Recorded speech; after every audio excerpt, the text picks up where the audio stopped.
ஐயா இப்போ எண்கணித ஜோதிடம் அடுத்தபடி பார்த்தீங்கன்னா ஜாதக ஜோதிடம் சொல்றாங்க. அது இல்லாம பில்லி சூனியம் சொல்றாங்க. இது மூணுத்துல உள்ள டிஃபரெண்ட். பாதி பேருக்கு நம்பிக்கை இருக்கு. இது வந்து தமிழகம் பெரியார் பிறந்த மண்ணுன்றாங்க. இது எப்படி கடவுளே இல்லைன்னு சொன்ன பூமி இது. நீங்க என்ன நினைக்கிறீங்க? எண்கணித ஜோதிடங்கிறது நவக்கரங்களினுடைய எண்களை வச்சு அது சொல்கிறது.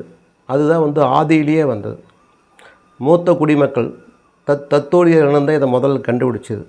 அது வேறு. ரெண்டாவது வந்து இந்த ஜாதகம் என்பது அந்த நவக்கரங்களில் வந்து ராசி அம்சம் அப்படின்னு சொல்லி போட்டு ஒரு ஜாதகம்னு சொல்லி அதை கண்டுபிடிச்சாங்க. பட் அதாவது வந்து மனிதனுடைய நம்பிக்கை, அதாவது ஜாதகம் இது கரெக்டாக இருக்குதுன்னா அதை சில பேர் பார்த்துட்டு போவாங்க. எண்கணிதம் அப்படிங்கிறது அது மேலே ஒரு நம்பிக்கை பேர் அதை பார்த்துட்டு போவாங்க. ரெண்டாவது மூணாவது வந்து பில்லி சூனியம் ஏவல் இருக்குதுன்னு சொன்னால் அது இருக்குது. அது வந்து பாதிக்கப்பட்டவர்கள் நிறையா பேர்த்த சரி பண்ணி இருக்கிறோம் ஆராய்ச்சி மூலிமா. அதே மாதிரி வந்து அது இருக்குது, இல்லைன்னுலாம் சொல்ல முடியாது. என்னை பொறுத்த வரைக்கும் பில்லி சூனியம் ஏவல் இருக்குது.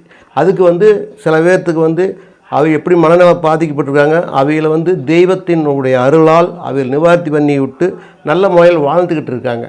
அதனால் வந்து உண்மையிலேயே பில்லி சூனியம் இருக்குதுன்னு சொல்லி நான் நம்புகிறேன். அடுத்தவே நம்புகிறாங்களோ நம்மளையும் அதை பற்றி எனக்கு கவலையும் இல்லை. மேடம் வணக்கம்.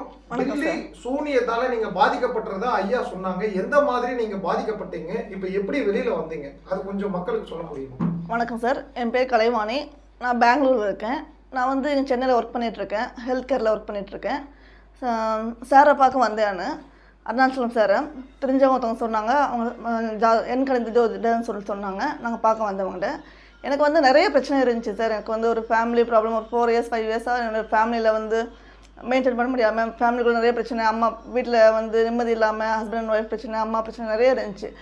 குடும்பத்தில் சந்தோஷம் இல்லாமல் எல்லாமே இருந்துச்சு. அப்போ சரி என்ன பண்ணுறதுன்னு தெரியாமல் சாரை பார்க்க வந்தேன்.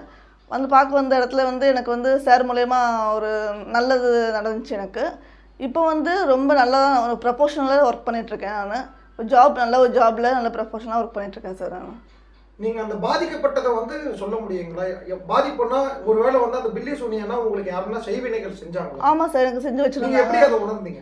எனக்கு வந்து நான் என்ன பண்ணுறேன்னு தெரியாது, என்ன பேசுகிறேன்னு தெரியாது, எனக்கு வந்து என்னை சுற்றி என்ன நடக்குதுன்னு தெரியாது.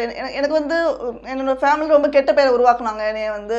ஸோ அதில் வந்து கண்டுபிடிச்சி சார் மூலயமா, ட்ரஸ்ட் மூலயமா, அருணாச்சலம் சார் ட்ரஸ்ட் மூலயமா எனக்கு வந்து நிவாரணம் பண்ணி கொடுத்தாங்க சார்.